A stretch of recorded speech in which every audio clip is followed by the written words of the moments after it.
hoje, aqui eu me sinto em casa, né? Tantos anos que eu ando por aqui, no meio de vocês, e graças a Deus sempre sou bem acolhido. E nós precisamos disso, né? Ser bem acolhido, porque bem recebido, amado, respeitado e valorizado. Porque nós não somos ilhas. Nós não fomos criados para o isolamento, nós precisamos ser acolhidos. É gostoso chegar num lugar e saber que você vai ser acolhido, né? E é só mandar um recado para cá, a Emelinha, o Paulinho, os demais irmãos, lá atrás, faz a agenda para mim. É muito gostoso. Quando as pessoas vão no Amapá também, eu e meu filho, os demais irmãos, vão buscar no aeroporto, no porto, onde for a gente vai, anda com os irmãos, mostra a cidade. Meu filho, então, ele tem um prazer de botar a pessoa no carro e passear, mostrar os pontos turísticos da cidade. Se a pessoa não tomar cuidado, a pessoa sai de lá exausta, de tanto andar, porque ele tem um carinho especial de fazer isso com as pessoas, né? E nós sentimos muito bem com visita. Antigamente quase não ia ninguém, ultimamente tem ido, de vez em quando aparece alguém lá, né? De tanto eu apelar e falar com os irmãos, né? Quando junta um trocadinho, o brasileiro vai para a Europa, vai para os Estados Unidos, vai não sei para onde, e a Amazônia, que é uma coisa nossa, as pessoas não vão, né? Tanto eu falar isso, agora estou começando aí, de vez em quando aparece o irmão por lá. A gente fica todo contente, porque os irmãos lá, eles cobram. Cadê, irmão, essas igrejas que você vai, ninguém aparece aqui? Então eles, quando chega alguém, eles recebem muito bem, né? Eles gostam, e é maravilhoso, né? Nós poder trocar essa experiência, né? essa comunhão, mas também experiência na palavra. Outro dia eu fui visitar uma das nossas igrejas, porque até achei interessante. Os irmãos não me passaram a palavra. E tem um rapaz lá que 3 vezes que eu vou lá e quando está os outros, passa a palavra, mas quando é ele não passa não. Mas outro dia ele falou comigo pelo Facebook e disse, eu vou aí. Aí eu tive pensando, eu podia pagar com a minha moeda, mas não vou fazer isso não. A gente fica tão contente quando não vai. Seria maravilhoso se ele fosse para dar ele a palavra e saber como é que se faz.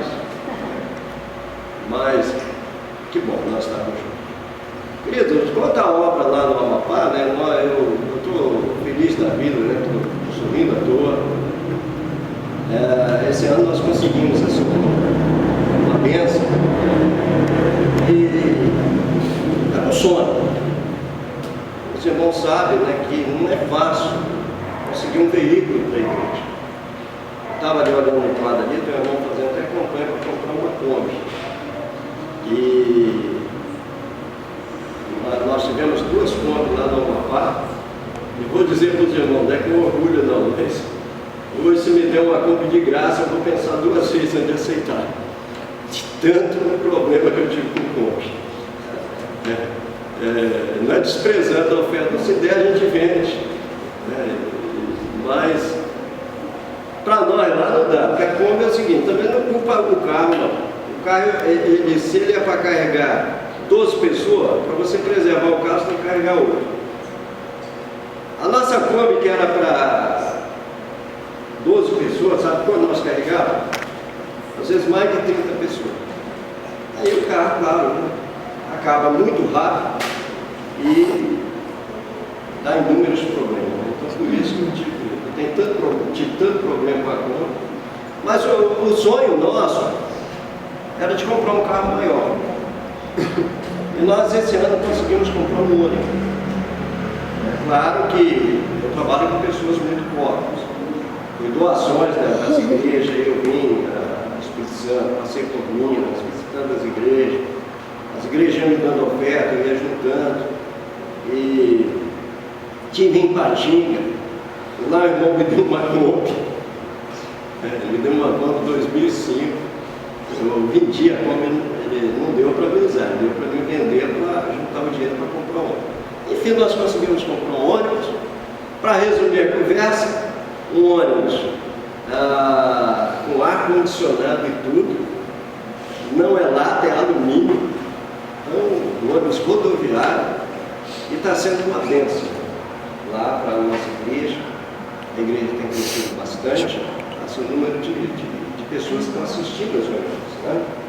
Então, eu quero agradecer aos irmãos também, que nesse ônibus tem um pedacinho da igreja aqui. Eu agradeço todo o coração de vocês, pelas ofertas, pelas orações, pela ajuda que tem nos dado. Saiba que eu tenho um carinho muito especial por vocês. E que Deus abençoe vocês. Cada um que tem nos ajudado.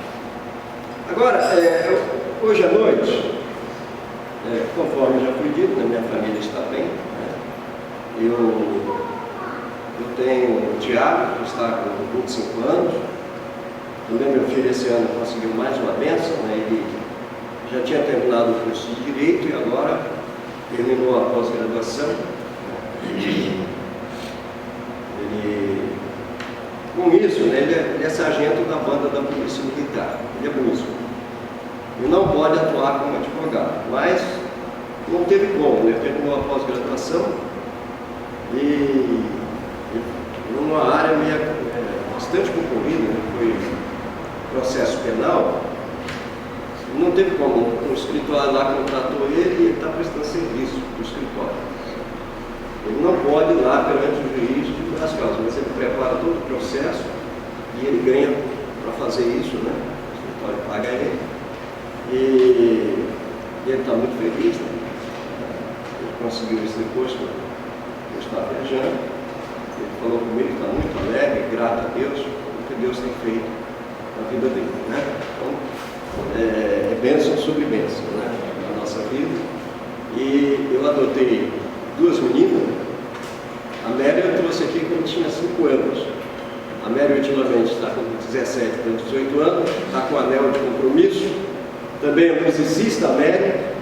A Mary, ela toca violoncelo na orquestra. Eu vou mostrar um vídeo ali para vocês. Vocês vão ver lá a nossa orquestra, nós estamos com uma orquestra na igreja. E adotei a Camila, né? A Camila também, desde bebê, é criada lá em casa.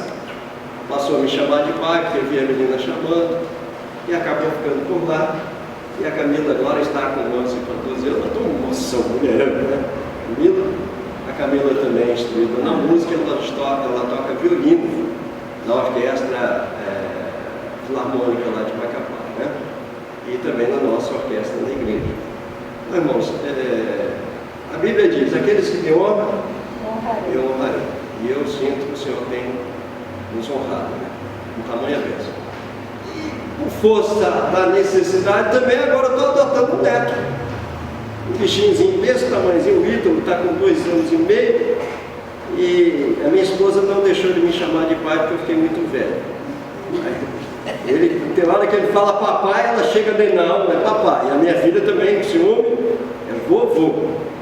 Aí ele me chama de vovô, então agora eu digo que eu adotei um neto, né? Filho de uma irmã, e o marido abandonou, esses homens aqui, né? Infelizmente o mundo está produzindo aí, fabrica os filhos, pula fora, larga a mulher, larga os filhos, se mandou.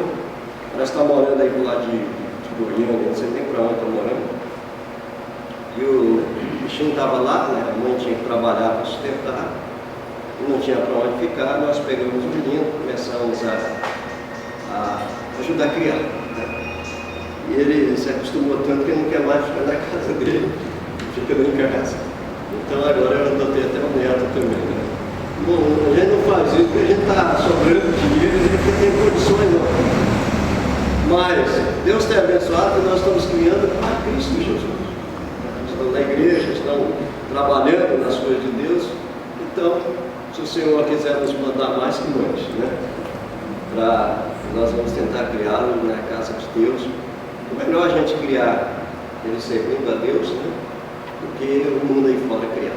Vai criar as coisas ruins da vida, né? Então, orem por nós, pelo nosso ministério, né? Continue orando por nós, porque nós temos uma missão em todos os lados. Não é Cracolândia, é criando filhos alheios, né? É uma missão interessante. Queridos, hoje eu queria falar com vocês um pouco sobre a nossa igreja, a casa de oração. Na verdade, eu não queria nem pregar, eu queria bater um papo com vocês sobre a nossa igreja, sobre a nossa história, né? Mas depois alguém vai falar, vamos ver bater papo, e não deu a Bíblia, então vamos ler a Bíblia. Vamos ler Atos dos Apóstolos, capítulo 2.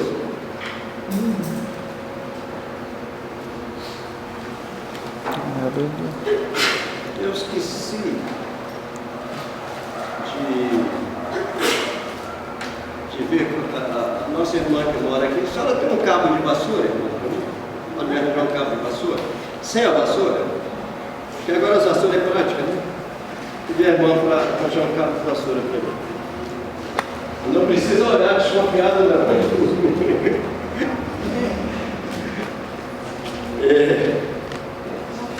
Atos dos Apóstolos, capítulo 2, versículo 41, diz assim. Acharam? Diz assim a palavra de Deus. Então os que lhes aceitaram a palavra foram batizados, havendo um acréscimo naquele dia de quase 3.000 pessoas, e perseveravam na doutrina dos apóstolos e na comunhão do partir do pão e nas orações. Em cada alma havia temor, e muitos prodígios e sinais eram feitos por intermédio dos apóstolos. Todos que creram estavam juntos e tinham tudo em comum. Vendiam as suas propriedades e bens, distribuindo o produto entre todos à medida que alguém tinha necessidade.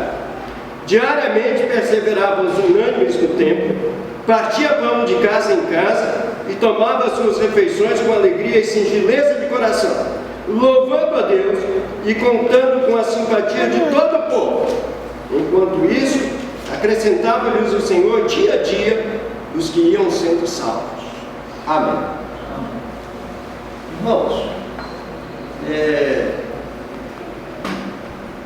como eu disse,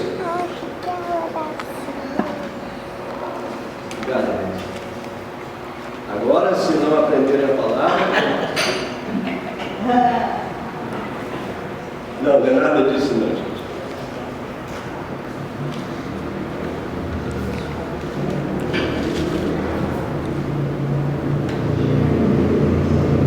Muito bem, como eu disse, eu quero falar um pouco sobre a nossa igreja, a história da nossa igreja, né? A casa de oração, ela inicialmente foi conhecida como o Movimento dos Irmãos Unidos. O Movimento dos Irmãos Unidos, ele teve início no século XVIII. Em 1822, um grupo de 4 jovens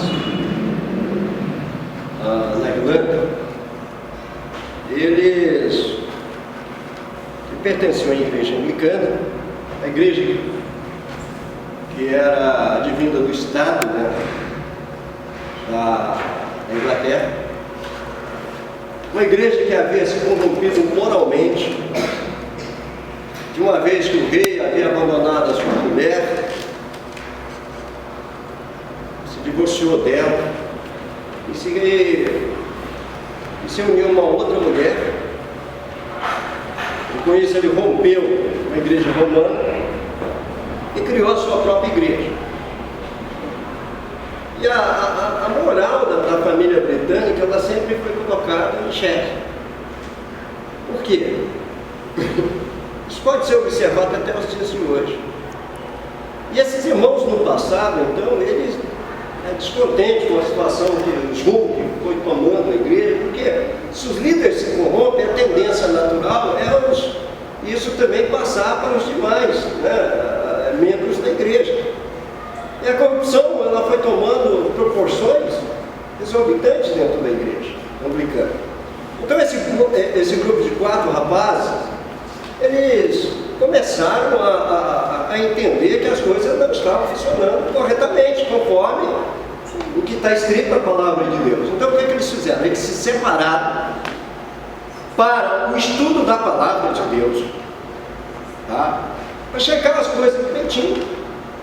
Porque até então só os clérigos, né, os pastores, os eruditos, que estudavam a Bíblia e que davam ensinamento. Então eles começaram a estudar a palavra de Deus para poder chegar, ver se as coisas realmente eram assim, ou seja, se a igreja anglicana estava procedendo corretamente. E quando se pensa na igreja anglicana, vamos chegar aos dias de hoje. Vocês têm uma ideia? O presidente da igreja anglicana, porque ainda existe, o presidente da igreja anglicana é o príncipe Charles, da Inglaterra. O príncipe Charles, eu acredito que aqui quem viveu na década de 80 conhece a história de Charles. O Charles, na década de 80, ele começou a namorar a Lady Di, não demorou muito para ele casar com ela. E naquela época o casamento do Charles foi chamado casamento do século, porque foi um casamento de pompa, de luxo, de glamour, uma coisa assim extraordinária o casamento de Charles. E eu fiquei até impressionado, porque todos os contos, livros que eu li a respeito de príncipe, geralmente falava de uma pessoa muito bonita, E de repente, quando a televisão apresentou o Charles ele me lembra uma brincadeira que o meu irmão lá em Vitória fez com o meu sobrinho.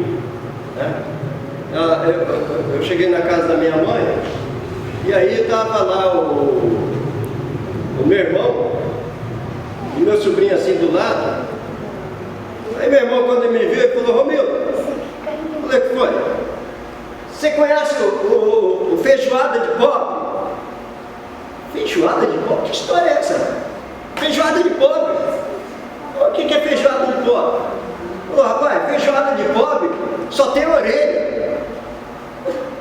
Aí o que isso tem a ver? Ele falou: olha aqui para esse moleque que só tem orelha, isso é feijoada de pobre. E eu ri muito. Mas o Charles nos lembra a feijoada de pobre, só tem orelha. Mas isso que é príncipe. Mas muito bem, o Charles, mesmo sendo um feijoada de pobre que só tinha orelha, ele casou com a belíssima Lady Di. E a Lady Di, sim, fazia jus ao nome de princesa, embora fosse plebeia, que não pertencesse a uma família real. Mas o Charles se casou com a linda Diana. Não demorou muito para o mundo todo saber que o Charles traía aquela linda princesa. E ele traía ela com a Camila Party. E os anos se passaram e eles acabaram se divorciando. E depois se descobre que também a Diana traía o Charles. E como se isso não bastasse, sabe o que aconteceu? Agora se descobre que a Camila Party também trai o Charles. Aí eu pergunto a vocês, uma pessoa numa situação dessa tem condição de presidir uma igreja? É claro que não. Eu estou trazendo essa história para vocês para mostrar que esses 4 jovens lá no passado, eles tinham razão, eles não podiam continuar dentro de uma igreja sem checar a palavra de Deus e ver o que a Bíblia tem a dizer sobre isso. Então esse grupo de 4 rapazes, eles se separaram e foram estudar a Bíblia. Então logo eles começaram a estudar a Bíblia, eles descobriram que eles deveriam também reunir para o partir do pão, atraídos apenas pelo nome do Senhor Jesus Cristo. E isso foi muito interessante, porque eles se separaram para estudar a Bíblia e logo descobriram que eles deveriam reunir simplesmente atraídos pelo nome do Senhor Jesus Cristo para o partir do pão. E assim, irmão, começa o movimento dos irmãos. Em 1825, em Plymouth, eles começaram a reunir como igreja. Depois em Dublin, capital da Irlanda hoje, a igreja então foi se organizando, o movimento dos irmãos. Mais tarde, aderiu-se ao movimento John Nelson Darby. O Darby, ele se tornou mais conhecido no movimento, ele se tornou notório, porque Darby era um erudito. Darby, ele traduziu a Bíblia para 4 idiomas, então logo ele ganhou notoriedade entre os irmãos. Era teólogo, conhecedor profundo das escrituras, doutor em teologia. Então, Darby, ele também foi um dos que mais divulgou o nome do movimento dos irmãos. Darby começou as suas viagens missionárias ao redor do mundo, e logo não demorou muito para Darby, que era bem jovem, se apaixonar perdidamente por uma condessa muito rica. E os dois até arquitetaram um plano de casamento. Mas também não demorou muito para os dois perceber que aquele casamento ia impedir Darby de continuar suas viagens missionárias. E os dois, de comum acordo, então, porque a condessa também se apaixonou por Darby, eles chegaram a uma conclusão de que o melhor para os dois era não se casar, porque o casamento ia prender Darby. Então, de comum acordo, eles não casaram, Darby continuou suas viagens missionárias ao redor do mundo, e a condessa, por sua vez, investiu toda a sua fortuna nessas viagens missionárias de Darby. E Darby, por exemplo, ele esteve na Índia, ele esteve em Bagdá, Paquistão, Afeganistão, e em todos esses lugares foi estabelecido igrejas, casa de oração, o movimento dos irmãos. Irmão, para você ter uma ideia, nós temos igrejas nesse lugar até os dias de hoje. Nós temos igreja na Índia, no Paquistão, em Bagdá, no Iraque. Nós temos casas de orações espalhadas por vários países do mundo. Na verdade, nós estamos em mais de 90 países do mundo. Tem pessoas que olham aqui no Brasil e veem o nosso movimento e pensam que se trata de uma igrejinha. E às vezes até nós mesmos, crentes, estamos querendo dizimar a nossa igreja. Há uma igrejinha. Mas irmãos, nós temos que entender que a nossa igreja ela tem uma história que eu tenho contado para os meus filhos e quero contar para os meus netos, e que os nossos precisam saber disso. Mas eu tenho medo, eu estou temendo que essa história se perca. Não sei se Hermelino tem essa opinião, eu tenho medo. Eu sei que aqui, Hermelino, nós já conversamos, mas ele disse que conhece a história até melhor do que eu, né? Mas eu tenho medo que essa história se perca, porque poucos querem falar sobre isso, sobre o nosso movimento. Aqui no Brasil, a nossa história começa em 1876. 1876 começou a se organizar o movimento dos irmãos, lá na Rua São Carlos, de onde nós temos hoje a nossa revista da Escola Dominical. Mas não foi lá o lugar que foi construída a primeira igreja, a Casa de Oração no Brasil. A primeira igreja, a Casa de Oração no Brasil, foi construída no Mato Grosso. Agora, foi ali na Rua São Carlos que o movimento ganhou mais notoriedade no Brasil. E um dos grandes protagonistas do movimento dos irmãos do Brasil, sem dúvida nenhuma, foi o McNair, Stuart Edward McNair. Esse foi o que deu maior notoriedade no movimento dos irmãos. E McNair começa lá pela Rua São Carlos, ele que veio, né, da Inglaterra para Portugal. De Portugal ele veio para o Brasil, né, não podia entrar aqui naquela época como missionário.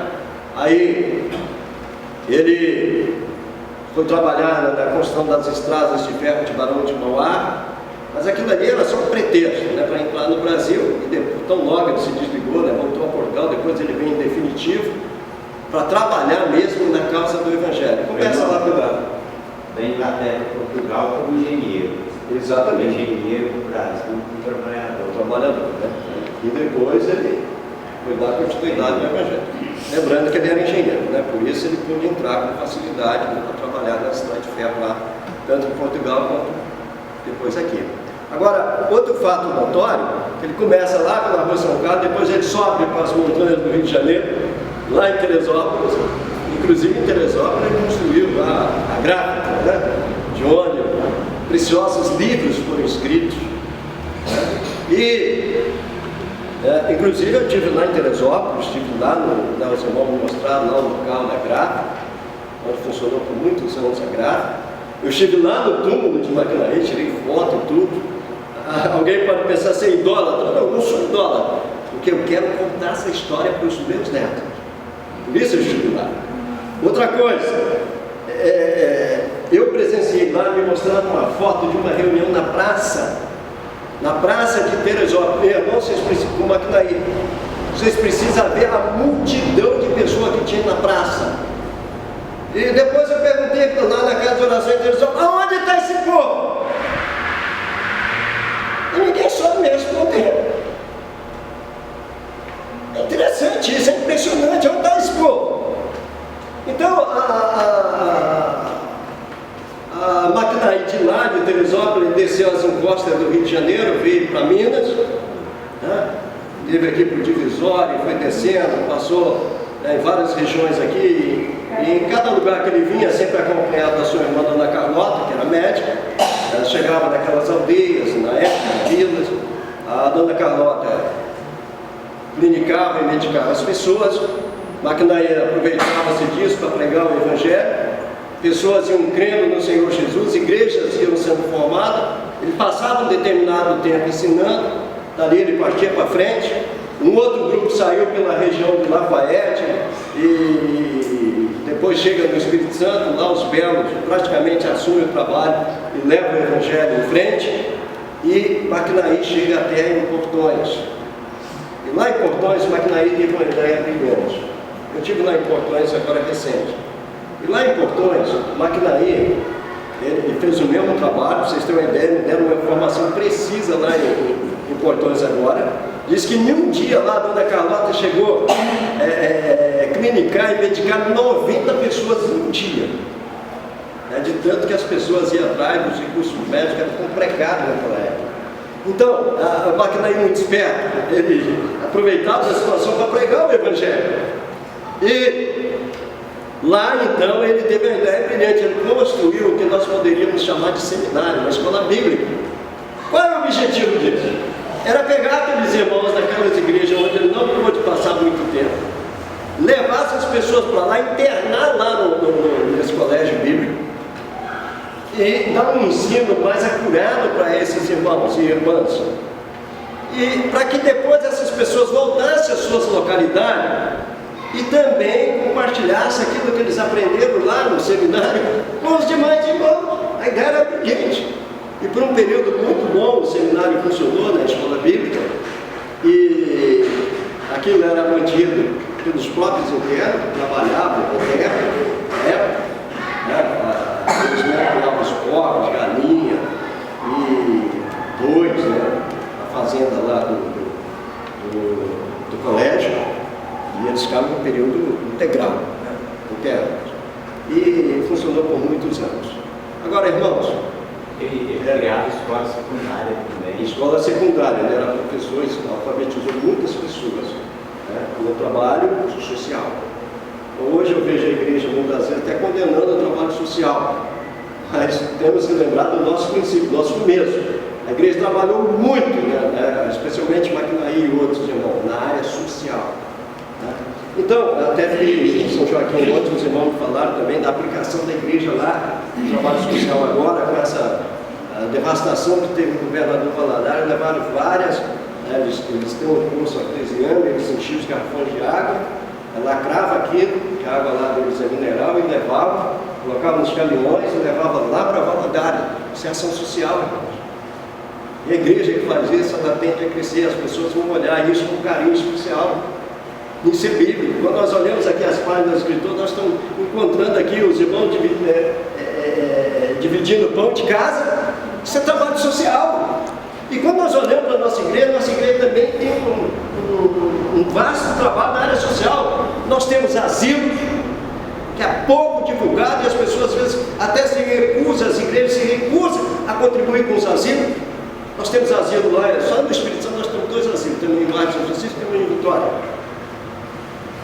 Lá em Vitória, o irmão se queixou, nas Cortesas, se queixou comigo, que ele fez uma escala para as igrejas lá um domingo por mês, passando a escala, acho que em Vitória estava 70 casas de orações, e até uma passaria 70 domingos para uma igreja lá, e eles não vão. Nós temos hoje centro de recuperações, nós temos o QG da Paz no Rio, nós temos o Dorcas em Brasília, todos os dois estão padronizados pela Secretaria Nacional Antidrogas. Nós temos um lá em Vitória, inclusive mandei um rapaz lá de Macapá se recuperar lá, se recuperou, está lá em Macapá nos ajudando no trabalho. Irmãos, nós temos bastante, nós temos o hospital evangélico em Vitória, 25% das ações da cristã com um hospital de 4 andares, um patrimônio fantástico. Mas sabe o que acontece hoje com um crente nosso? Se precisar do hospital evangélico, igual um irmão lá que era até funcionário do hospital, teve problema lá no AVC profundo, chegou no hospital e se recusaram a colocar o irmão no CTI. O irmão morreu. com outros. Você mexe com a ilha, né? Você sabe as dificuldades que nós enfrentamos no nosso meio, como vai se tratar de patrimônio. Temos a Brilac em São Paulo, mas tem muita coisa. Nessa área social tem aqui o IBAP, né? Serviço social, criou até o centro de recuperação, reabriu. Não reabriu, sabe por quê? Falta doações. Né? Tem muitas igrejas que preferem botar o dinheiro na conta. Nós temos uma casa de oração em São Paulo que tem R$1.700.000 numa conta. Estão há 3 anos tentando descobrir onde é que vão aplicar o dinheiro com tanta necessidade. Então, sabe, eu estou nas igrejas fazendo até uma denúncia disso. Pelo amor de Deus, estou esperando o quê? A besta voltar para bolsar tudo isso? É um alerta que eu estou dando nas igrejas, botando até minha cabeça a prêmio, porque falar isso, corre risco, eu não vou ganhar mais nem um centavo de oferta, mas não tem problema não. Agora eu coloco a minha cabeça a prêmio, porque essa igreja tem história. Não é uma igreja que foi aberta uma portinha para comercializar o evangelho, não, você sabe disso. Agora, o trabalho cresceu muito aqui no Brasil. Para vocês terem uma ideia, e muitos não sabem disso, mas nós temos mais de 1.000 casas de orações no Brasil. E cresceu até a década de 80. Porque na década de 80 começou o que eu chamo um verdadeiro conflito de gerações. O que eu quero dizer com isso? Eu já me converti, desde criança eu estou na igreja, né? Eu tenho toda uma história dentro da casa de oração, mas me converter mesmo, eu me converti aos 18 anos, na década de 80, né, em 83. E na década de 80 eu percebi um choque cultural, porque vinha uma nova geração com novas ideias. Mas uma geração cheia de força, de vontade de trabalhar, de fazer acontecer. Mas aí esbarrou o quê? Esbarrou num choque cultural. Ou seja, tinha os irmãos que por A e B queriam manter uma tradição, né, que eles mesmos criaram, e houve todo um choque, e foi um período muito difícil que a nossa igreja enfrentou. Em vez de crescer, ela definhou. E, para vocês terem uma ideia, hoje ainda nós estamos crescendo. Nós estamos conseguindo construir no Brasil cerca de 6 a 8 casas de orações por ano. Não está de todo mal, porque eu pensava que nós estávamos até mais fechando do que construindo.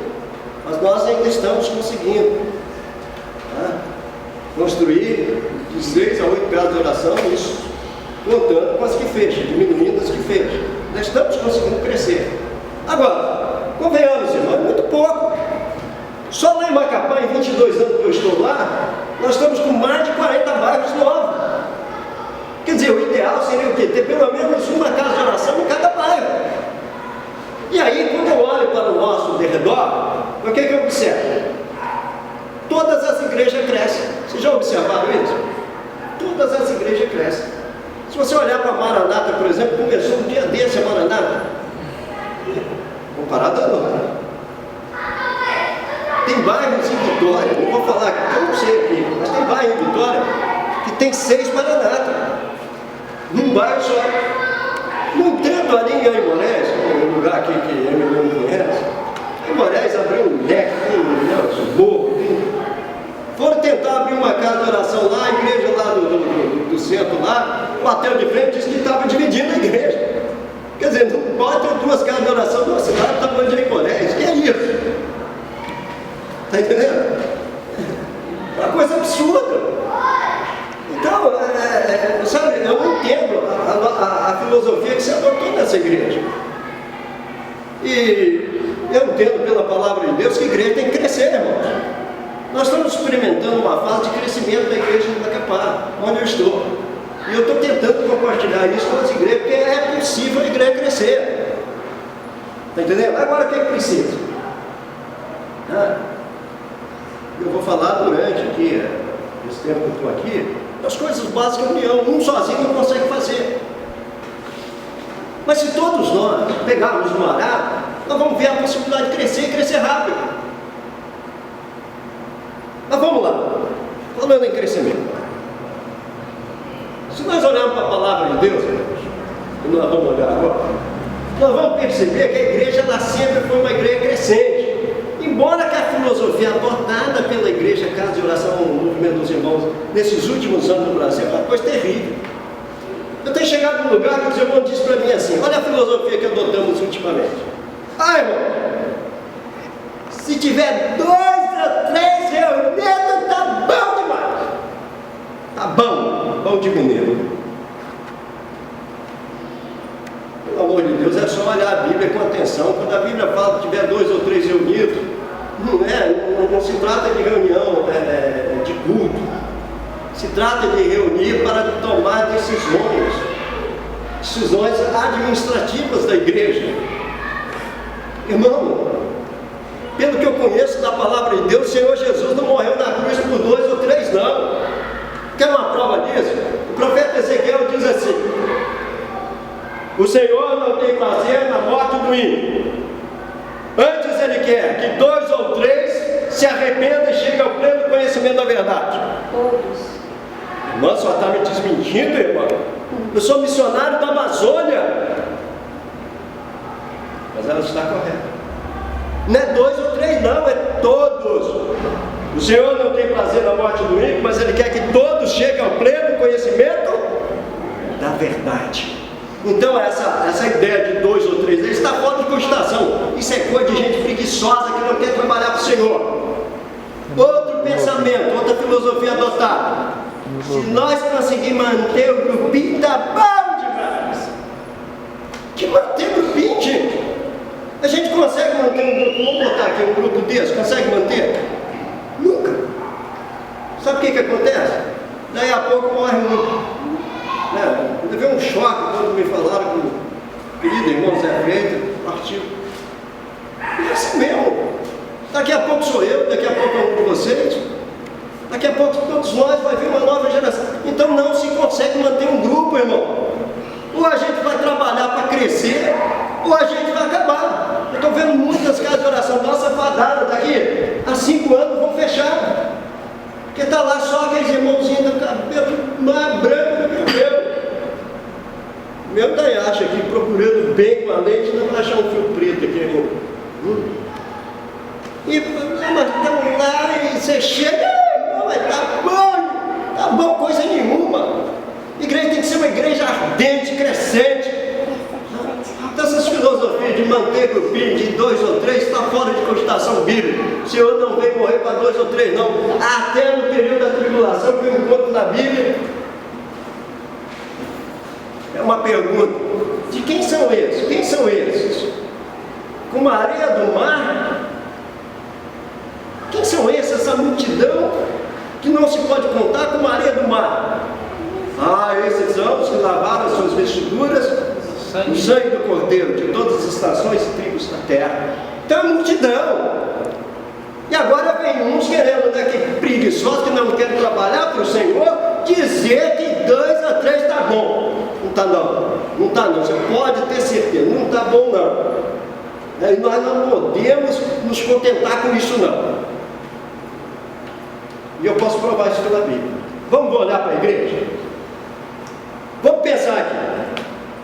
Eu não vou ler textos bíblicos, eu não tenho tempo para isso. Vocês podem conferir comigo. A igreja começa com as pessoas. Eu vou provar que a igreja cresceu mais de 1000%. Ela cresceu mais de 1000%. Se nós olharmos para a Bíblia, a igreja começa com 12 pessoas, correto? Começa com 12. Parou ali, eles ficaram mantendo o grupinho de 12. Ela cresceu. Você sabe para quanto ela foi? De 12 ela pula para 70. De 12 para 70, você lembra disso? Agora, de 12 para 70, quem é bom de matemática aqui, hein? Tem alguém economista aqui, que trabalha na área de administração? Tem comerciante. 12 para 70, dá quantos por cento? 12 para 70? 10%, 77. Mais de 500%. Mais de 500%. Mais de 500% a igreja cresceu. Parou em 70? De 70 ela pula para 120. Calcula agora, de 12 para 120 que eu dá. 1000%. Agora, de 120 parou em 100%, 120. De 120 ela vai para 3.000. Calcula agora. Calcula agora quantos por cento essa igreja cresceu. Parou em 3.000. De 3.000 vai para quase 5. Parou ali? Também não. Diz a Bíblia que sacerdotes se converteram, aldeias inteiras se converteram ao Senhor Jesus. Parou aí? Também não. A igreja atravessou continentes, igrejas foram formadas na Ásia, na Europa, lá na Turquia, Ásia Menor. Vocês estão vendo como a igreja cresceu? Agora o Deus de ontem, o Deus de hoje, aquela igreja lá é a mesma de hoje. Agora eu vejo dentro da igreja um pessimismo, né? E não pode, irmãos. Não pode isso, a igreja tem que crescer. Agora nós vamos precisar tomar atitude. Nós vamos precisar tomar atitude para a igreja crescer. Agora, como vocês viram, a igreja cresceu. Então essa ideia de igreja pequena só cabe na cabeça de gente pequena. Agora existem algumas coisas que eu observo que complica muito a igreja crescer. E mais uma vez eu volto à nossa filosofia. E não é um problema, virou uma tradição. Nós que durante muitos anos criticamos a igreja romana por causa das tradições, mas nós acabamos enfadados mais do que ele. Porque a igreja romana, ela se despertou. Ela começou a perceber que ela estava perdendo muito. Vai lá agora assistir lá uma missa dele para você ver como é que está. Eles mudaram. Vai lá agora assistir uma missa para você ver. Não tem mais aquela ladainha lá que falava só no... Como é que é aquela língua lá? No latim. Não é mais aquilo não, irmão. Agora, vamos olhar para a nossa filosofia. Irmão, começa pelas nossas confissões. Não é crítica de igreja, não. E isso é geral. Vocês já pararam para olhar o tamanho dos nossos templos? Eu prego numa reunião de aniversário da casa de oração, lá no Santo Onofre, no Vila Benita, lá perto de Equador, não é longe, lá no extremo do Espírito Santo. Os irmãos me deram a honra de dizer que enquanto eu viver, todos os aniversários da casa de oração vão pregar lá. E lá tem um rapaz chamado Timóteo. Timóteo é um rapaz que eu tive o privilégio de pregar para ele, ele aceitou Cristo e se desenvolveu muito mais do que eu. Timóteo é escritor de livros, né? Escreve, é formado em direito. Timóteo tem uma habilidade incrível com a música. E não demorou muito, né? A casa de oração não aproveita e vem as ondas, e vê que o camarada é bom e como nós temos perdido, né? Perdemos aquele pastor fantástico da igreja presbiteriana, o Lopes, Hernani Dias Lopes. Não sei se vocês já viram as mensagens dele. Fantástico, aquilo era nosso, patrimônio nosso. Outro dia o irmão da presbiteriana, eu perguntei, e o pastor, eu estava pastoreando a primeira igreja presbiteriana de Vitória. Falou, não pastoreio mais não. Aquilo é patrimônio da igreja presbiteriana. Ele agora vive nas igrejas, pastor de honra, mas tem que ter mesmo. Vocês já ouviram aquele ano? É patrimônio da igreja. Olha, aí pegaram o Timóteo, a igreja batista, ele fechou uma fortuna nele, preparou ele todo, né? Botou ele para escrever livros, ele escrevia os livros da escola dominical da igreja batista. O Timóteo tinha toda uma raiz, o pai dele é presbítero da igreja, ele acabou voltando para a casa de oração. Mas um tempo atrás, Timóteo estava lá na casa de oração tocando, e eu fui lá ver o Timóteo tocando, porque ele tem uma habilidade muito grande no instrumento, toca qualquer instrumento. Aí cheguei lá, na hora que ele me viu entrando na casa de oração, ele virou para mim e falou assim: Romil, aqui foi, Timóteo, você já parou para reparar o tamanho da CO? CO foi a primeira vez que eu tinha ouvido esse termo, CO. O que é CO? CO é casa de oração, rapaz. O que tem a ver o tamanho? Falou, Romildo, isso aqui é tão pequeno que se uma criança entrar correndo lá, ele bate na parede dos fundos e volta lá no meio da rua. Gente, foi aí que eu fui me despertar para o tamanho da casa de oração lá de Vila Benita. Gente, olha, sem brincadeira, olha para trás um pouquinho. Ela não dá isso aqui, ó. Daqui dessa porta aqui, na porta aqui. De tão pequeno que é o negócio. Já pararam para reparar o tamanho das nossas construções, meu irmão? Depois disso eles aumentaram. Agora está mais ou menos o tamanho dessa aqui. Irmão, as nossas casas de oração não passam de 4 janelas. Não deu guarda. Não é crítica aqui não. Estou te criticando, meus irmãos aqui não. Irmão, é uma tradição nossa. Lá no Amapá também não foi diferente não. Construí 4 janelas também. Porque eles parecem estar no nosso sangue entranhado aqui. E sabe o que eu tenho descoberto, irmão? Igreja do tamanho da nossa fé. Se você fizer um negocinho desse tamanho, vai ser desse tamanho. Nesse ponto eu admiro os irmãos da Igreja Assembleia de Deus. E não vem me chamar de pentecostal não. Mas eu admiro eles. Vocês têm um terreno 30 por 10, né? 10 ou 20. Vamos botar 20 por 30. Qual é o tamanho da construção? Eles vão construir 600 metros. Eles vão construir os 20 por 30. Eles vão chegar à igreja lá no extremo da rua. Vocês estão entendendo?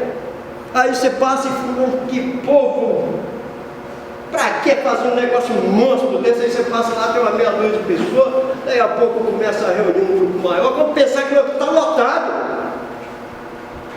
O doutor Wellington, o presidente da Igreja Assembleia de Deus, ele disse uma coisa interessante. Ele disse que onde tem Coca-Cola e Correio tem uma Assembleia de Deus.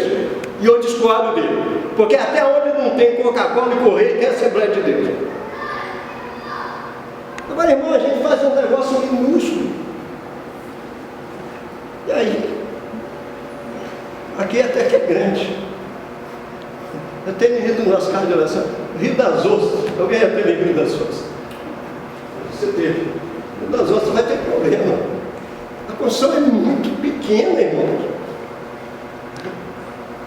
Aí vai ser difícil crescer. Vocês estão entendendo onde eu quero chegar? Hoje nós teríamos dificuldade para ter uma igreja para comportar 500 pessoas. Nós vamos ter dificuldade. 1000 então, aí nem se fala. Poucos templos nossos hoje estão preparados para receber 1000 pessoas. Vocês estão entendendo? Então aí vai ficar difícil. Vocês estão entendendo? Eu não estou aqui acusando ninguém.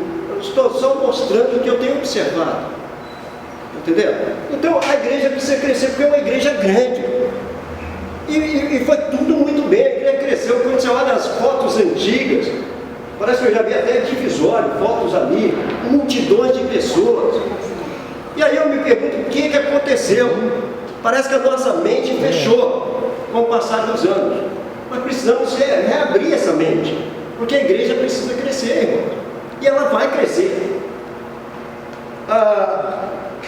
Agora, a igreja precisa atuar.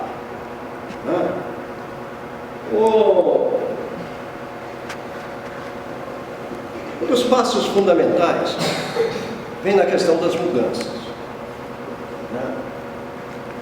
É uma grande dificuldade que nós enfrentamos hoje. Quando a gente fala em mudança, os irmãos confundem mudança com mundanismo. Eu não estou dizendo que a igreja tem que ser mundana, não. Longe de mim falar tal coisa. A igreja não tem que ser mundana. Igreja, nós aprendemos da palavra de Deus que ela tem que ser uma igreja espiritual. E que precisa dar resposta aos anseios das pessoas. Da necessidade espiritual das pessoas. Agora, irmãos, a mudança ela é necessária. E nós encontramos mudança até dentro da palavra de Deus. Aqui no texto que nós lemos nessa noite, diz que os irmãos estavam reunidos e eles perseveravam em quê? O que eles perseveravam? Na doutrina do oração, partilha de pão. Inicialmente, diz a Bíblia que eles perseveraram na doutrina dos... Vamos ver se houve mudança. No passado, o povo seguia a doutrina dos apóstolos. O povo de Deus seguia a doutrina dos apóstolos. Não. Qual doutrina que eles seguiam no passado? A doutrina dos profetas. O povo de Deus seguia a doutrina dos profetas. Lembram disso? No entanto, agora, na vida do Senhor Jesus, eles passaram a seguir que doutrina? Doutrina dos apóstolos. Aí eu pergunto para os irmãos, mudou ou não mudou? É claro que mudou, gente. Aí vem os irmãos dizendo, não, mas não pode mudar. Que não pode mudar o quê, gente? O mundo mudou. Como não pode mudar? Não estou dizendo aqui que tem que mundanizar a igreja, não, mas mudanças precisam acontecer. Quer mais mudança? Vamos lá. Simbolicamente, quando é que a ceia foi celebrada pela primeira vez? Simbolicamente. Quem lembra? Lá no Velho Testamento.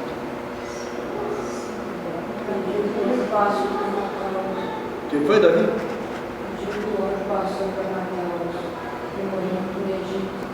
Exatamente isso, Davi. Simbolicamente a ceia foi celebrada a primeira vez lá, quando o povo estava para sair do Egito. Que elementos foram usados? Vocês lembram? Foi usado o sangue. O sangue foi passado nos umbrais da porta e o cordeiro. A carne. A ordem foi dada que tinha que pegar aquele cordeiro, assar ele, e a família ia comer. Se a família não desse conta, tinha que chamar outra família para ajudar a comer, não podia ficar nada. Assim foi celebrado a ceia simbolicamente pela primeira vez. O que eles usaram? Sangue e carne. Mais tarde veio o Senhor Jesus e muda tudo. O que o Senhor Jesus mandou usar? Pão e? Mudou ou não mudou? Ficou um povo aí dizendo, não pode mudar, não. Como não pode mudar? Como não pode mudar? As mudanças são necessárias, gente. Está entendendo? Tem que mudar sim. Aí, talvez você pode duvidar de mim, mas vamos lá. Ainda nessa questão da ceia. Talvez você... Não, mas lá não tem nada a ver com ceia, tem sim. Se vocês olharem os ensinamentos de Paulo em Coríntios, capítulo 11, você vai ver que Paulo corrigiu o problema da ceia. O que estava acontecendo na ceia? Porque eles tinham uma tradição. O que estava acontecendo na ceia? Por quê? Porque eles estavam lá no passado. Paulo corrigiu eles, falou, você não pode continuar igual vocês eram seguindo aquela tradição lá não. Lá era para comer tudo, aqui não é para comer não. Isso aqui é simbólico. Se tiver com fome, come em casa. Se tiver com fome, vocês comem em casa, não vem embriagar aqui não. Por quê? Porque eles tinham esse costume. Agora mudou tudo. Aí eu volto para a igreja romana, até a igreja romana mudou. Você vai lá agora, eles mudaram a liturgia dos cultos. E aí ficam os irmãos. Né? Eu vejo hoje na questão musical. Aqui temos um privilégio, né? Os irmãos cantam bem. Mas eu chego em casa de oração nossa, irmãos, sinceramente, é uma tristeza. Os irmãos vão cantar o hino com o rosto alegre. Sabe como é que eles cantam? Com o rosto alegre. Não tem mais regente. Não tem mais regente. A igreja preferiu botar dinheiro no banco do que preparar regente, música. Irmão, eu amo o nosso hilário. Mas eu vou dizer uma coisa para vocês. É complicado cantar esses hinos. Quem não conhece tem música. Por que os hinos avulsos estão ganhando espaço? Porque são hinos que não tem muita volta, que não tem voltinha. Você canta reto, numa altura que dá para você cantar. Está entendendo? Os hinos e cantos, infelizmente, precisam de regente. Se não tiver alguém que puxa esse hino lá normal, lá eu chego em igreja lá que dá vontade de ficar calado. Ou uma hora está alto demais, outra hora o tom está baixo demais. Então é uma dificuldade. Uma hora está acelerado demais, outra hora está lento demais. Estão entendendo? Então tem que ter mudança, gente. Isso é necessário. Adaptações. Para as coisas fluírem bem. Aí vem pessoas dizendo, não, mas não pode mudar. Como não pode mudar? Nós estamos perdendo toda uma geração. Hoje nem os filhos do crente, dos próprios irmãos, querem ficar na nossa igreja. Repararam isso? Nem os filhos dos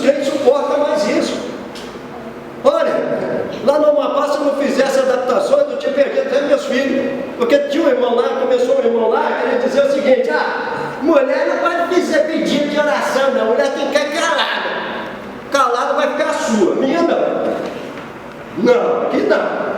Quer dizer, o negócio já está difícil, ainda quer radicalizar o troço mais ainda, com xiita, parece Estado Islâmico, que se criou nessa igreja. Que é isso? Ah, não pode ter ninguém cantando na frente, não.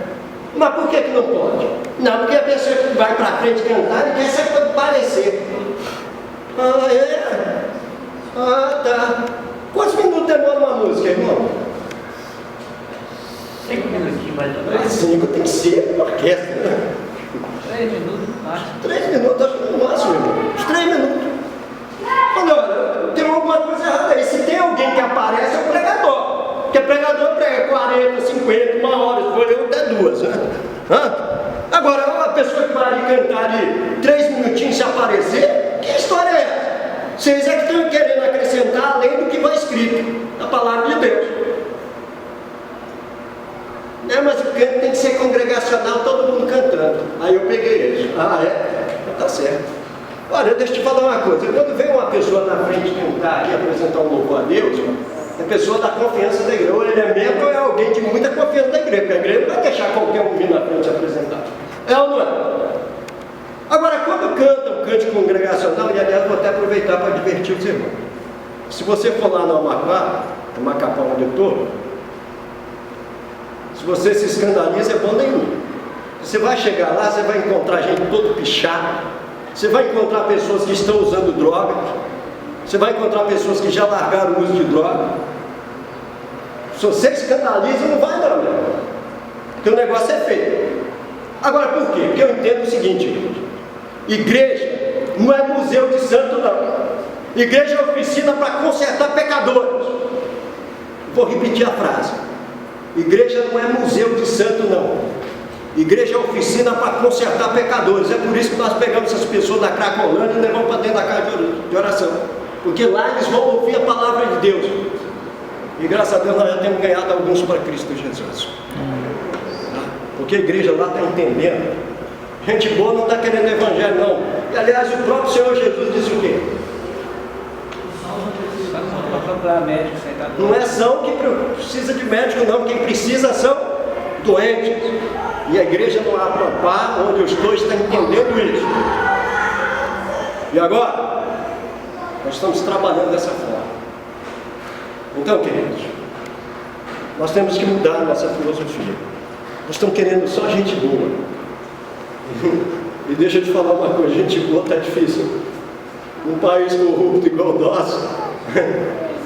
E dele tem mais. O próprio Senhor Jesus, Deus olhando do céu, o que ele achou? Nenhum sonho. Nenhum justo, nenhum. Nem sequer um. Então, vamos trabalhar, né? As mudanças são necessárias. Outra coisa. Trabalho. A igreja precisa trabalhar. Nessa questão do trabalho, uma das partes fundamentais de uma igreja que precisa crescer. Eu tive uma lição maravilhosa com o governador do estado do Amapá. Acho que eu já contei isso aqui.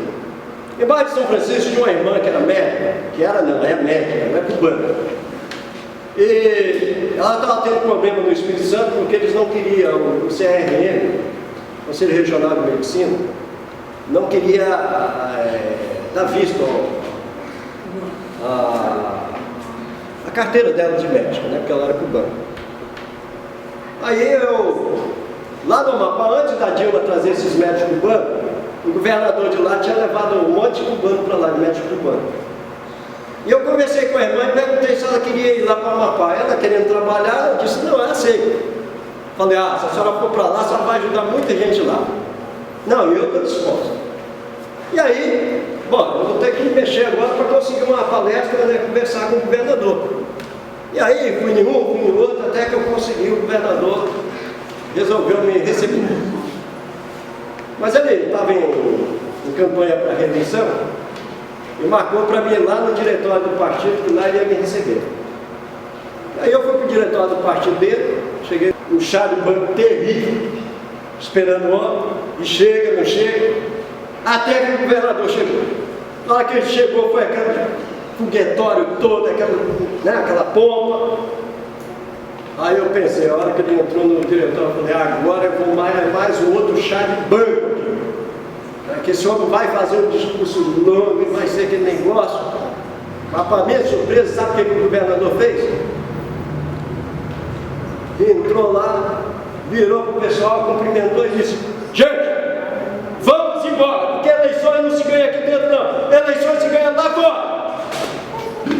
E saiu e o povo foi acompanhando ele. Sabe o que o governador me ensinou? Que almas não se ganha aqui dentro não, almas se ganha é lá fora. Se nós queremos uma igreja grande e precisamos disso, uma coisa nós precisamos aprender, gente: igreja não é aqui que se ganha alma não, a alma se ganha lá fora. O irmão me chamou lá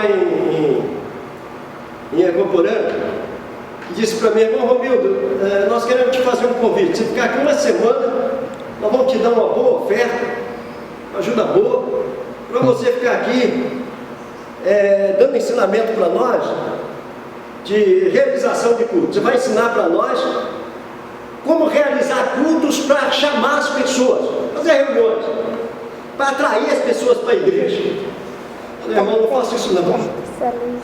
Mas por quê? Eu falei: irmão, a nossa liturgia de culto é a melhor que existe. Já pensou? Algumas igrejas nós têm coral, tem quarteto. Gente, você já viu uma coisa para chamar mais atenção do que um coral, um quarteto? Eu estava lá em Patinga, na praça, sábado passado, e de repente um coral lá da Igreja Assembleia de Deus cantando. E como cantava aquele coral? Gente, as pessoas paravam para ouvir aquele coral. Se fosse um pregador que estivesse lá, eles não estavam nem aí, mas quando eles viram o coral cantando, as pessoas paravam, sentavam nos bancos e ficavam assim, ó. E o quarteto? Quem é que não para? O quarteto Lírio dos Vales, antes do Tuta morrer, foi 3 vezes lá no nosso congresso no Pará. Prefeito, todo mundo ia lá para ver o quarteto cantar. Vocês estão entendendo? Até o prefeito de Altamira chamou o quarteto lá, a igreja presbiteriana não levou. São coisas que atraem a nossa igreja, ainda tem isso. A nossa liturgia de culto é maravilhosa. O problema não está aqui dentro. Sabe qual é o problema? O nosso problema está lá fora. A igreja não quer mais ir lá fora. Aí fica difícil. A nossa igreja já tem desenvolvido nesses últimos dias. Graças a Deus, as igrejas se uniram. E quando o povo de Deus se une, é maravilhoso, gente. E a união, como diz o ditado, ela faz a força. E faz bem. Infelizmente, se criou um termo na nossa igreja de igreja local. Tudo que eu ouço agora é igreja local, e eu não acho isso na Bíblia. Alguém já achou igreja local na Bíblia? Eu nunca vi isso. Mas até os nossos bons escritores começaram com esse negócio, essa bobagem de igreja local. Sabe para que serviu isso? Para isolar as igrejas. Porque agora cada um trabalha para si. Não. Eu tenho chegado em igreja nossa, que os irmãos chegam lá, né? Nós construímos isso aqui, tudo aqui, ó. Está vendo isso tudo aqui? Aquele orgulho, né? Tudo isso que nós construímos aqui, ó, nós não pedimos nada para ninguém, para nenhuma outra igreja. Isso aqui foi construído com nossos recursos próprios. Eu falo diferente, ó. Lá no Amapá nós temos a nossa casa de oração lá, e foi tudo construído com doações de fora. Eu não vejo orgulho nenhum nisso. Fiquei uns 10 anos para construir uma casa de oração.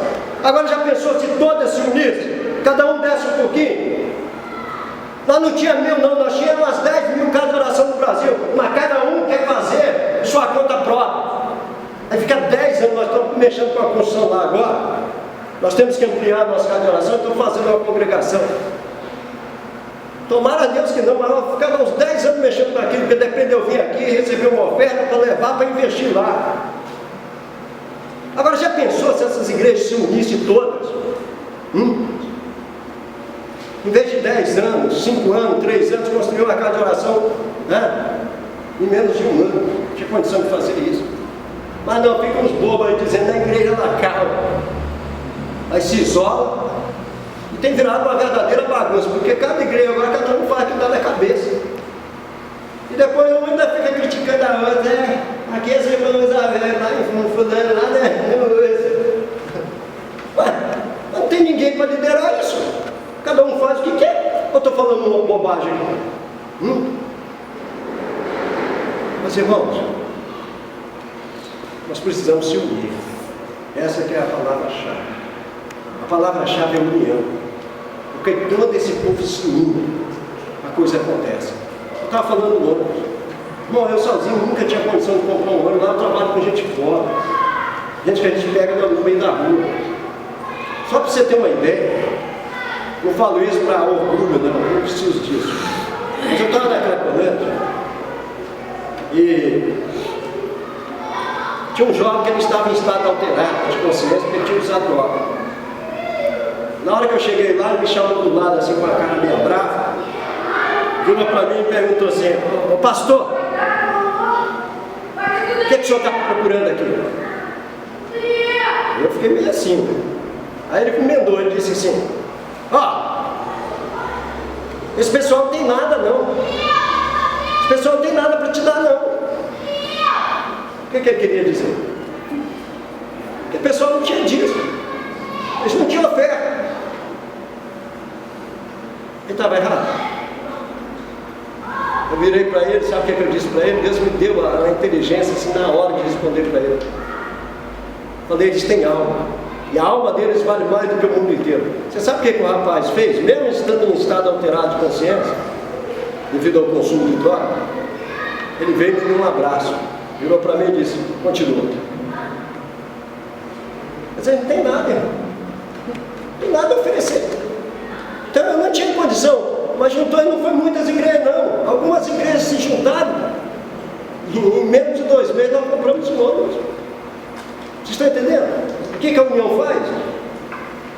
E eu fico olhando aí as pessoas orgulhosas porque constroem um templo, demora um tempão.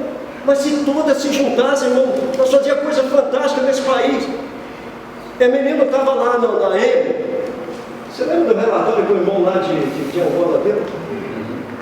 Nós temos 2.600 casas de oração em Angola, e Angola é um ovo. Comparado ao Brasil, nós temos 1.000, passa de 1.000 um pouquinho. Lá eles têm 2.600, tem 1.700.000 membros, a igreja em Angola. Em Angola, nos países da África, tem acontecido uma coisa fantástica. As nossas casas de oração estão reunidas, você sabe aonde? No meio da rua.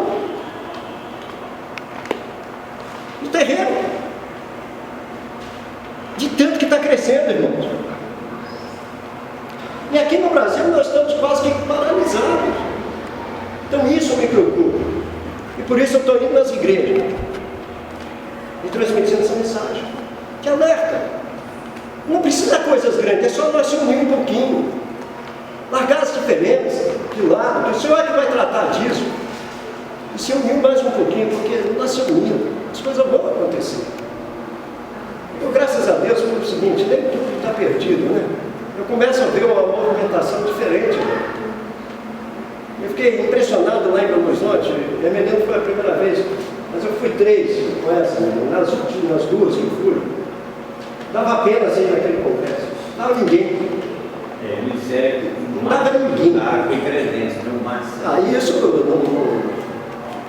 Isso nos áureos tempos não começou. Mas nos últimos agora não está dando mais ninguém. O salão ficava vazio. Você viu agora como é que estava lá? Né? Quase 1.000 pessoas ali. Se não tivesse, eu acho que tinha até mais, porque lá do lado de fora ali já estava lotado. Estava fazendo até abaixo assinado para tirar a igreja de lá, porque né, os carros congestionaram a rua. E aquilo lá é um condomínio fechado, de chácaras. E o presidente foi usado lá e falou: olha, estão fazendo abaixo assinado para nós nos tirar daqui, não vai comprar a chácara dele. Eu gostei daquela ousadia. Eles estão querendo tirar, nós tiramos eles. É assim que a igreja tem que agir. Com ousadia. Mas não, aí a gente fica intimidado. E não pode ser assim, irmão. Mas como eu disse para vocês, eu estou alegre, sabe por quê? Estou vendo uma movimentação. Por exemplo, o meu celular tem um aplicativo que muito celular agora tem, né? Do WhatsApp. Eu estou em vários WhatsApps das igrejas. Inclusive eu estou no WhatsApp que é das igrejas, Casa de Oração do Brasil inteiro. As pessoas podem fazer parte.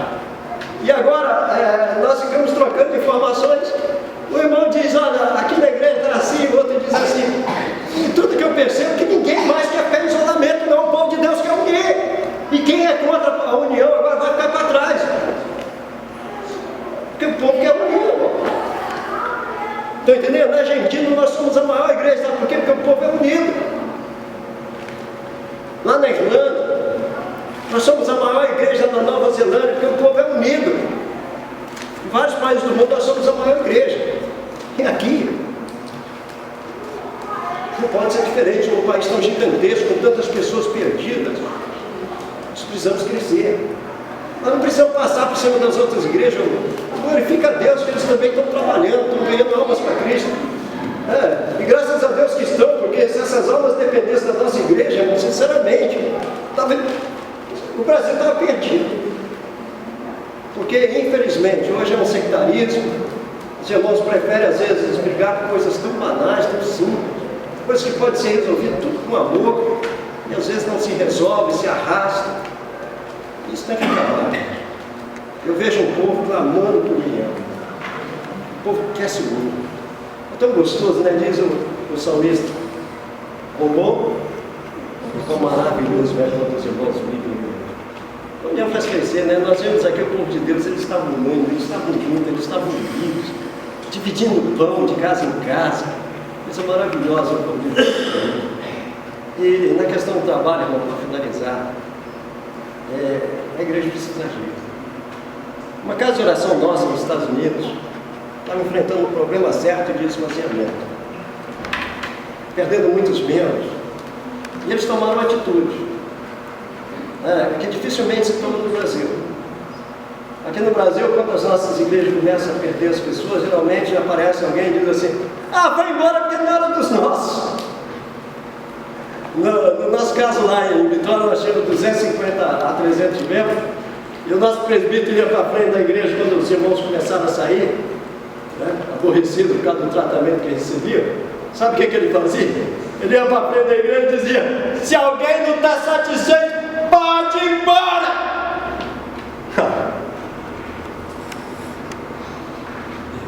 Eu tenho o seguinte pensamento: eu sei que as pessoas já estão doidas para ir embora. Você acha que eu vou dar essa oportunidade para ele? Tem gente que está só esperando motivo. E eu vou dar motivo para ele? Lá não, uma coisa diferente. Se a pessoa vai embora, eu vou atrás chorando para trazer de volta. Mas eu sei quanto custou levar aquela pessoa para a igreja. Eu fui para o Amapá, já contei para você, de carona numa cabine de carreta, levando a minha esposa e meu filho com 2 anos e meio, e com a maldição na igreja que deveria estar me abençoando, estava me amaldiçoando, dizendo que eu ia matar minha mulher de fome, meu filho, com as doenças tropicais da Amazônia, febre amarela, naquela época tinha cólera, depois veio a dengue, malária. Então eu sei. Eu cheguei a fazer trabalho com 120 crianças. Você sabia, irmão, que tinha dia que eu não tinha dinheiro para comprar uma balinha para dar para as crianças? Enquanto isso, a igreja botando dinheiro no banco. Mas vamos prestar conta para Deus. Vai! Mas Deus nos deu força e nós conseguimos vencer. Vencer não, nós estamos vencendo. A guerra não acabou. Todo dia uma guerra. Agora, queridos, a igreja lá nos Estados Unidos, eles pararam para descobrir qual era o problema. Bom, era difícil achar uma solução. Mas o irmão teve uma ideia brilhante. O irmão fez uma proposta. Ele disse: bom, gente, por que a gente não sai aqui da comunidade e vamos oferecer serviços manuais? A gente vai nas casas. Os Estados Unidos tem muitas pessoas idosas, né? Nós vamos nas casas, nós vamos oferecer lavar uma vasilha, arrumar uma casa essas pessoas. Nós vamos podar a grama, tem muita grama no jardim dos Estados Unidos, nós vamos podar a grama. Enfim, nós vamos para as praças, arrumar as praças, cuidar das flores. Nós vamos fazer sopa, distribuir. Enfim, e eles botaram aquilo em prática. e começaram a ir nas casas, fazer os trabalhos manuais, mas eles não identificavam que era da igreja. E daí a pouco as pessoas da comunidade começavam a conversar uma com a outra: olha, eu tenho um pessoal lá em casa e fizeram tal serviço lá, pintaram a minha casa, arrumaram isso, aquilo. Mas mantiveram em casa também. E começou aquele dizer: mas quem são esse povo? Até que descobriram que era o pessoal da igreja. Sabe o que aconteceu? Eles foram para a igreja. Nós queremos também participar disso. E a igreja foi reformada novamente. Quer dizer, a ideia é simples. E nós temos que mudar, irmão. Não é porque eu falei que nós temos que mudar? Outro dia me mandaram um vídeo fantástico pelo WhatsApp.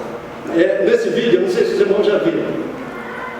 É um pastor, que ele se descaracteriza de pastor, põe uma roupa velha, pega uma caixa, enche ela de bombons vermelhos, parecendo sonho de valsa, e ele enche aquilo e entra dentro do ônibus. Não sei se você já viu. Chega aquela ideia muito grande. Aí ele chega dentro do ônibus e começa a oferecer: o senhor aceita? Um bombom? A senhora aceita? A senhora aceita? A senhora aceita? E as pessoas, achando que tinha que pagar, ninguém aceitou, só 3 pessoas aceitaram. Aí quando ele terminou a distribuição, ele vai para frente do ônibus e diz assim: olha aí, gente, eu tenho 2 notícias para dar para vocês. Uma é boa e a outra é ruim. A boa é que quem pegou o bombom não precisa pagar nada. Agora a notícia ruim é que quem não aceitou vai ficar sem, porque infelizmente eu não vou dar de novo. Pois é, gente, olha, a salvação é do mesmo jeito. Quem recebe é de graça. Quem recebe Jesus como Salvador e Senhor da sua vida. Agora, quem não recebe está perdido, infelizmente. Aí termina a fala dele, aparece lá a quantidade de ônibus que ele fez aqui naquele dia, e no final aparece na legenda embaixo: 3 pessoas aceitaram Cristo como Salvador. Nós precisamos mudar isso. Ideia simples, mas que faz a diferença. No Amapá, aproveitando que nós temos nossas músicas, o irmão gosta de cantar, nós estamos fazendo a serenata. Pena, não deveria ter falado, né? Serenata dá uma ideia tão estranha, né? Mas é serenata evangelística. Aí sabe o que nós estamos fazendo? Nós vamos para as casas das pessoas, das portas e janelas das pessoas. 10 horas da noite, 11 horas, meia-noite, 1 hora da manhã, não importa o horário. É o horário que dá. A gente percebe que a pessoa está em casa. E nós saímos com o nosso grupo, chegamos lá na janela, na porta da pessoa, encostando do lado ali, todos vão para frente, e os músicos começam a tocar e nós começamos a cantar os louvores. Daí a pouco as pessoas saem assustadas para ver o que está acontecendo, e quando eles nos ouvem cantando, sabe o que acontece? E geralmente nós ouvimos as pessoas dizer: vocês vieram na hora certa, foi Deus que mandou vocês aqui. Outros dizem por sua vez: como eu estava precisando disso.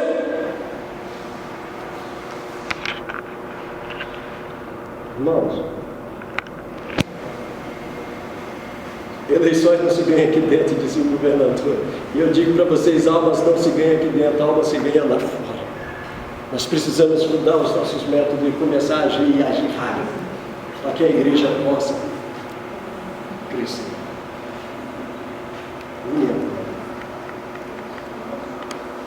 Agora, finalizando mesmo, nós adquirimos um ônibus. Com esse ônibus nós estamos levando, tem domingo que a gente leva 40 pessoas, tem domingo que nós levamos 80 pessoas, tem domingo que nós levamos mais de 100 pessoas, tem domingo lá que tem que rodar o ônibus e a nossa van. Eu não vendi a van, para levar as pessoas para a casa de Deus. Mas, irmão, eu não consigo fazer isso sozinho. A igreja está unida comigo. E sabe o que acontece? Quando termina a nossa escola dominical, infelizmente nós só conseguimos rodar com o ônibus à noite, domingo à noite. Porque toda vez que nós rodamos com esse ônibus é R$150 de combustível. E a igreja não tem condição. Às vezes nós arrecadamos R$20, R$30 no culto. Ainda damos um cafezinho, um lanchezinho para as pessoas, um suco com bolacha. não haja desculpa. Então nós não temos condições, dependemos basicamente da ajuda de fora. Cada dia que passa as ajudas estão diminuindo mais. Mas, quando termina a escola dominical, os irmãos vão embora para casa, daí a pouco meu celular começa a tocar, um irmão liga para mim e diz: irmão, olha, eu estou com 10 pessoas em tal lugar, passa lá e pega eles, anota aí. Eu fico com meu bloco na mão. Daí a pouco o outro liga: irmão, ó, eu estou com 3 famílias para pegar em tal lugar, anota aí, para pegar lá quando o ano passar. O outro diz: irmão, estou indo lá para o Vale Verde juntar as pessoas lá, quando o ano passar pega a gente lá. E assim eles vão brigando. Eu sozinho não consigo, irmão. Mas quando todos estão engajados, todos estão unidos, as coisas funcionam. Estão me entendendo? Então nós todos precisamos estar juntos. Não sei. Eu falei aqui a última vez que eu estive sobre o Salmo 23. Vocês lembram? Ninguém nem lembra, né? Eu acho que não. Mas eu estava falando numa igreja sobre o Salmo 23 e fiz uma pergunta para os irmãos: quem é que produz ovelha?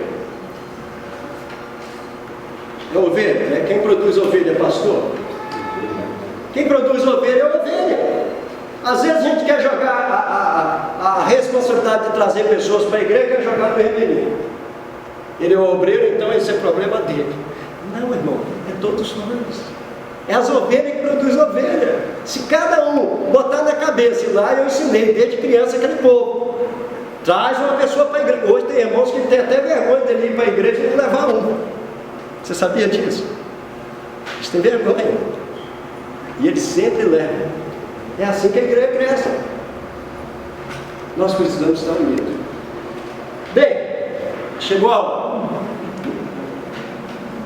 Eu vou pegar o Tiago está nos visitando. Você pode me dar uma ajuda aqui, Tiago? Deixa eu pegar o Tiago aqui. Tiago, vê que esse povo é meio maluco. Você pode vir tranquilo que eu não vou. Não, você vai ficar aqui mesmo. Eu vou te crucificar. Você já viu Jesus sendo crucificado? Já, não, filme, né? Então, Tiago, eu vou te dar o privilégio de ser crucificado igual Jesus. Você aceita? Pois é, Tiago. O Pedro, segundo a história, ele nem quis ser crucificado igual Jesus, não. Ele crucifica de cabeça para baixo, eu não sou digno de ser crucificado igual o meu Senhor. Eu não vou te crucificar de cabeça para baixo. Você vai fazer assim, você vai botar a sua mão para trás, aqui, segura aí. Aí eu vou te crucificar, isso é só simbólico, tá? Vou te amarrar a sua mão aqui, só para mostrar que você não vai poder usar a mão. Eu não apertar para você. Isso é só para simbolizar. Tá bom? Só para simbolizar. Você não vai poder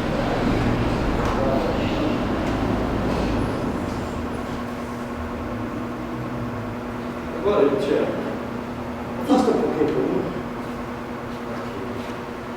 Eu vou ter que ter alguns obstáculos para você, que a vida é cheia de obstáculos. E nem ninguém ajuda aqui. Chegou nesse bloco aqui encostando com o outro. Pra cá? Encosta nesse outro. Esse seu aí que você está sentado. Agora encosta aquela parte lá.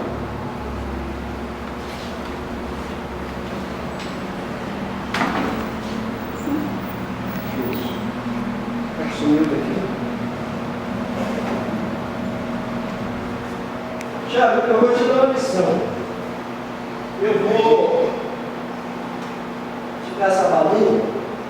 Você vai ter que descascar essa bala e chupar ela, mas você não vai poder usar as mãos. Você pode começar. E o Tiago está pensando nos obstáculos da vida. E vocês observem.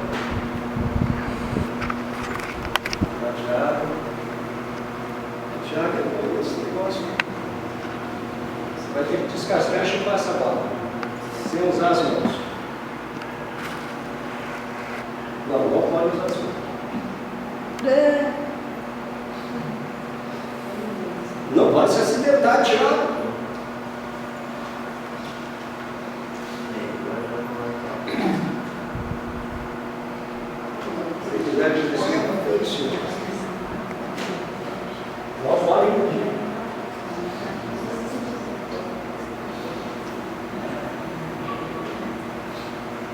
dar 5 segundos. 1, 2, 3, 4, 5. Vou deixar que senão daqui a pouco você vai se acidentar ali. Obrigado, Thiago.